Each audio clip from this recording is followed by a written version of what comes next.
For workshop number 3, we're going to use another feedback method that is very successful and has been used frequently in the Kennesaw Mountain Writers Project. For this method, we call it PQP.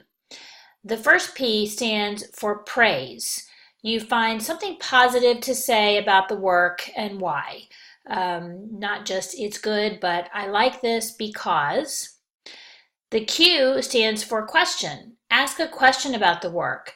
Have you considered, or I wonder if you've thought about, and then finally, the last P stands for polish, where you suggest an aspect that needs a bit more polishing. Maybe it's a grammar piece or something else. Maybe take a look at your and so on. So for workshop number 3, I want you to use the PQP method of providing feedback.